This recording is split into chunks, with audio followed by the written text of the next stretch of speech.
Okay, back again. 1978, maybe slash 79 Evinrude, 175 horsepower.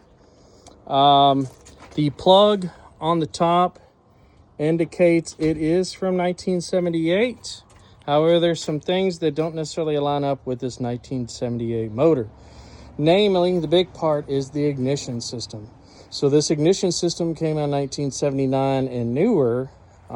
Potentially it was swapped out, but unlikely because the head would have also had to have been replaced, and it does not look like it's been touched.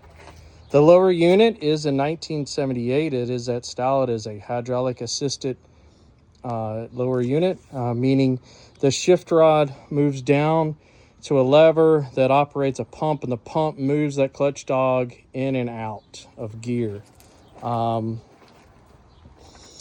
So kind of moving around here. So the tag that is on the stern bracket is either been removed, it's been painted over, or whatnot. It would be somewhere in here on these newer ones. I'd say newer, but a lot of them were there on the stern bracket. This would have been on the lift assembly.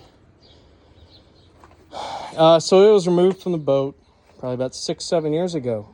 The reason why I removed it is for the first few years I owned it, I would go out and it would just, the prop would just blow out. So that kind of led me to believe maybe it was the prop. Had the prop reworked, new hub, new everything, cleaned up everything.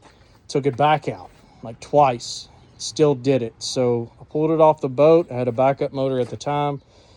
The intent was to go to the lower unit, pull it apart, check out the clutch dog. That's kind of what I assumed it could be. Could be a couple things. One, it could be the clutch dog does need replaced, or the other likelihood is this remote. So this is the remote I would use on this motor. Now it is not included on the sale of this motor, but this is the one I was using. And this remote style goes to the 79 and newer lower units that are mechanically driven. Again, this is hydraulic assisted.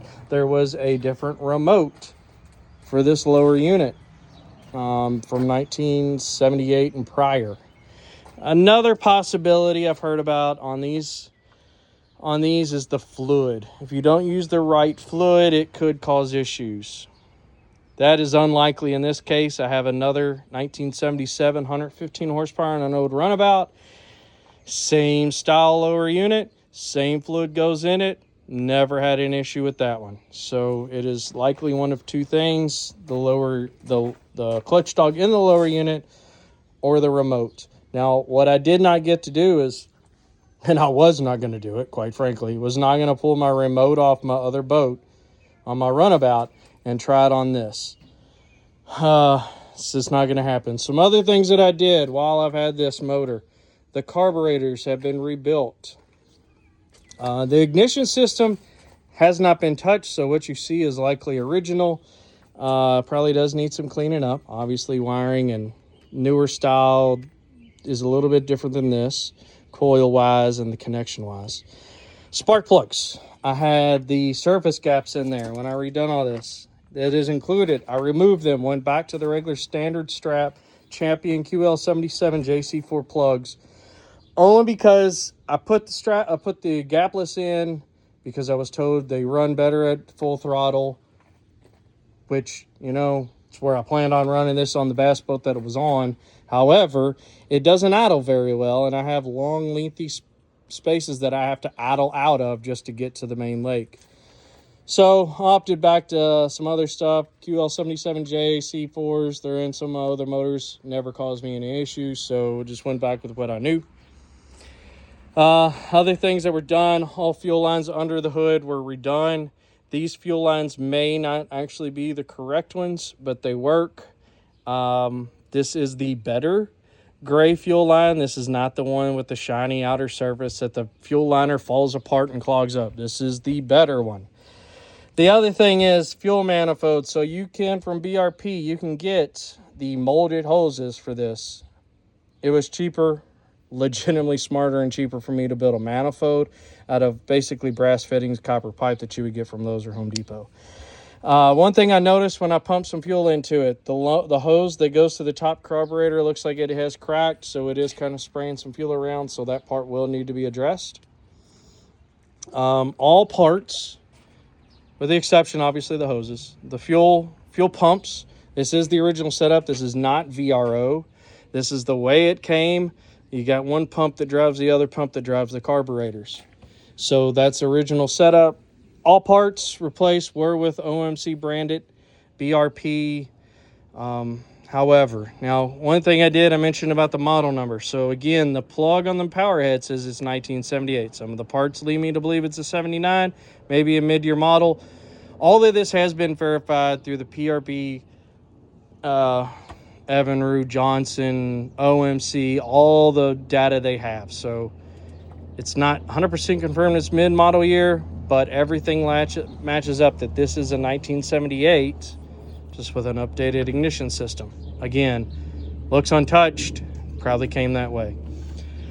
It has not ran probably 6 or 7 years. So we're going to start it up here in a little bit. May or may not run. I'm not going to be surprised if it doesn't run. I am going to be surprised if it does run. So a couple other things that I did. This fitting right here. This fitting goes to your water pressure indicator gauge on the dash. The gauge is not included. The hose is not included. I don't have a cap, unfortunately, so I can't cap it. But this will, while it's running, show us that it does have water pressure, which that was also the impeller. All that was redone when this was all serviced, probably about 8 years ago. This hose right here goes to the top. It's just your telltale. These didn't necessarily come with telltales. It was a later addition. The only indicator you had that the water pump was going is that the water would shoot out the exhaust relief ports. But, you know, if you're sitting 10 feet in front of it, you're not going to see it. So this was done. A lot of them are done on these cross flows. It helps kind of relieve the water bubble that would kind of build at the top here. And also kind of gives you an indicator, visual indicator. So what you, back to this right here, you can cap it, or you can use this same, I've used this all across every motor for years, never a problem. Legitimately, this line you can go to Lowe's, Home Depot and buy. It's just the ice maker line, the vinyl, polyvinyl, whatever, clear 1/4-inch line. Works perfect. Works perfect. Speedos, everything. So I think that's about it. I did pump it up. Like I said, it's kind of leaking a little bit of fuel. It may or may not run. We'll see what happens here. Let's give it some water.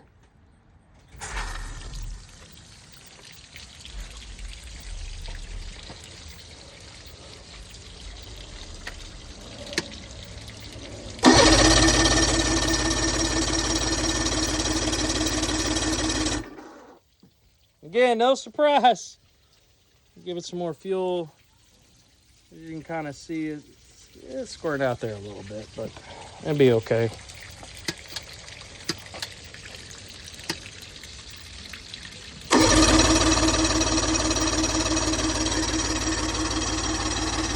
And there's the water.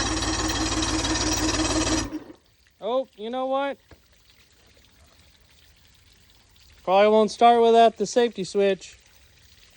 All right, now let's give it some spark.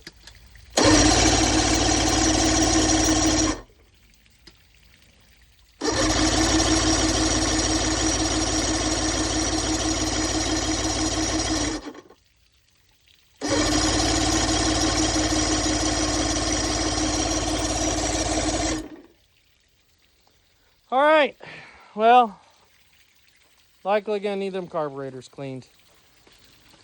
All right, again, 1978, Evinrude, 175 horsepower, 2-stroke. A little bit extra about it. The prop, again, rebuilt, only used a couple times. If you want it, I'll sell it an extra $100. It is stainless steel. It's one of the, I can't remember the exact brand. It may be one of the OMC aftermarket brands. One of their better line, not their stock OEM props. And also the trim and tilt, it works. It was on the backup motor for quite some time. Was rebuilt, resealed, new motor. Everything works. The only thing is this does not come with the control box. But as you can see, I'm asking $250. Use it for parts. Repair the problems. Use it as a primary. It's a great motor.